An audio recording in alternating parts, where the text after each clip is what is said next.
Well spoken. Andrew Masuda, KSVY TV. Thank you, Coach Burdick. Just point blank, Coach, is this year's recruiting class better than last year's? If so, how much? Okay, so it's on February 3rd, 2010. Of course it is. You know, but those are things that, like I said, every college coach in America is up here saying what a great recruiting class they had, and our coaches worked hard, which we did, and we think it is a great class. You know, but I think you have to look and you have to evaluate it, and it's hard to evaluate it until they actually get here and show you what they can do against the people they got to do it against. And, you know, last year, I mean, to be honest with you, you know, out of the guys that we signed, that we have 2 or 3 that we think still have big question marks as far as who they're going to be and what they're going to become. But we think there's 15 or 16 of them that we think we were right on. And I think if you can be hitting at 85 or 90% in the recruiting classes you bring in, you're bringing in what you want to bring in. So, you know, hopefully we'll be in that area. Hopefully we'll be 100%. But, you know, that part of it sometimes doesn't get told, you know, how quickly can Brandon Howe, for example, make the transition from being a safety running back to an inside linebacker. How quickly can that happen? Well, where we've been before, it was fortunate that it happened within 2 days in a spring practice. You know, how quickly can he make that adjustment? Nick DeZumbar from outside linebacker to an inside linebacker, I don't know. Lance Castaneda is truly a wide receiver. I mean, we're looking at him to be something down the road, but I'm sure he's looking at some, you know, I'm going to come here and show you guys I can play now. So I think all those questions get answered as you go along and you do the things that you want to do. But I really feel strongly that, for example, the 3 offensive linemen that we signed, they're all athletic enough to play right now. They're all big and strong enough. They're not the 6'5" guys, but they look a lot like the guys that we want to play with. And, you know, so I feel very strongly it's a good, solid class with a lot of contributors, whether it's year 1 or year 2. And that's really what you want. By year 2, you want these guys to be major contributors in your program.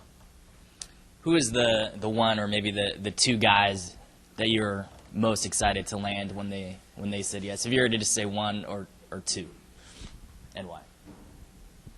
Well, I mean, I think one of them was pretty obvious, but, you know, I mean, the one thing I don't want to do with Mark Rogers is the same thing with Dominique, is that, you know, you get all these guys and you put the West Virginia lights up and all those things, and people all of a sudden, expectations rise for him as an individual, and he's already got high expectations. And number 2, that, you know, the word West Virginia, and especially with as good as they've been in the past, well, you know, how's he going to fit here and all those things. You know, I want Mark to come here, be comfortable, and prove what he can do. You know, so, I mean, yeah, the expectations high? Yeah, they're high. And he's going to hopefully be exactly what he wants to be, let alone what we want him to be. But I think a lot of the other guys, there was just as many guys that maybe aren't as highlighted as he might be that we hope are going to be impact players for us. And, you know, I think that you have to look at KJ Cusack and say, you know, what's he going to become? You have to look at every guy that we did sign, the 3 offensive linemen who I've talked about, Chris Lawrence. I think all those guys can come in and help us immediately. But as far as being 100% sure of it, I don't know. I would say going into it, Mark Rogers has the ability to be a major contributor in our program immediately because he's 3 years into it. I mean, he's been playing major college football for 2 years. And James Langford, because of the position that he plays, he doesn't have to be big and strong enough to go block, tackle, and run people down. He's got to be good enough to kick the ball through those 2 things and hopefully kick it 70 yards. So if you're talking about 2 guys, yeah, those 2 guys probably are guys that are going to be on the radar right away. But I hope that, you know, all 14 guys come in and get on the radar, and especially Kyle Murphy as a junior college transfer. We need him not to be standing next to us next year. But he's got to earn it. When's spring practice start? March 31st, spring game, April 24th. Tom Barquette, ESPN Radio 1280. Hey, Tim, James Langford, I'm assuming he's a full ride scholarship? Well, that's debatable. I don't want to talk about the finances of it. To put the money into a kicker nowadays is telling you that he's a good player. But, you know, we have guys that are on scholarship here as kickers as well.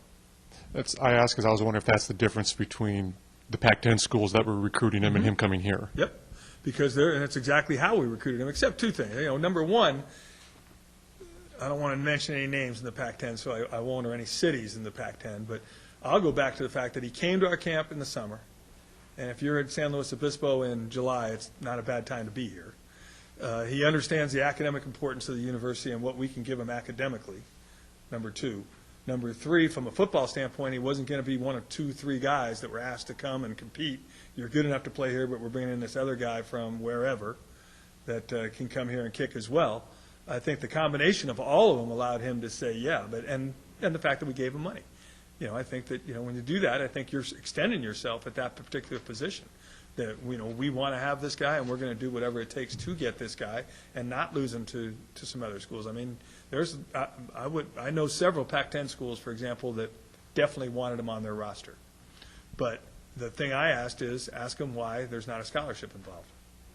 And you get your answer, and your answer is, you're really good, but so is this other guy we're going to bring in the same class, and may the best man win. Well, we're going to extend ourselves and say, you're the guy we're bringing in, you are the best man, and as a kicker, as far as getting to the next level, you know what you need to do for 4 years? Kick. If you don't kick, you don't have an opportunity to play for the 49ers or the Raiders or whoever. You got to kick, and we're saying by bringing him in, you're going to kick. Now, you could kick yourself out of the position, but we hope you kick yourself into the position, I guess is what we'd say. So we just think it has a huge upside, and I think it was the whole of Cal Poly and where we are that has allowed us to get James Langford to say yes. Can he punt?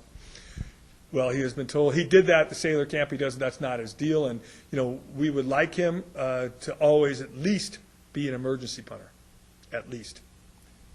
As far as a punter goes for next year or the year after that Chris or whatever. Pinto. Chris Pinto. Chris Pinto's got an extremely strong leg, and Chris Pinto is a punter. To be honest with you, I actually think he's the ability to be a better punter than he is a kicker. And his thing is, we think that he needs to get it off quicker. So that's his thing to work on too. But Chris is a competitor. I'm sure he wants to kick as well as punt. And right now, both of those would be his for someone to come in and beat out. But that would be the hope. And I think that Chris can punt. In the spirit of competition. And hopefully we never punt. So that's the other thing. You hear that, Coach Cook? In the spirit of competition, you mentioned that some of these kids coming in are going to be pushing some of your current players. Do you show the current team this video and the kids and the ones that are coming in? They're more than welcome to come in and watch it, but they all know them. I mean, they know them and met them all and know who they are and have done a great job recruiting them themselves. So I think that all of that adds up to, they want it. But if you have confidence in your own abilities and who you are, you don't look over your shoulder. And if we have guys here looking over their shoulder, they need to look forward about being the best players that they can become and not worry about the guys that we're bringing in. And that goes for everybody that plays slot that's in the program right now. Because Mark Rogers is coming, that doesn't do anything about how good you're going to become in the next 5 months. You become as good as you can become in the next 5 months, whether Mark Rogers is here or not, I would hope. And then let us make our decisions. And you had said when you were recruiting a lot of these young men that, part of the process was you have an opportunity to contribute right away. We would like you to. I don't know if we would like you to, but the opportunity's there. Do any of them, or do they ever say, I prefer to redshirt?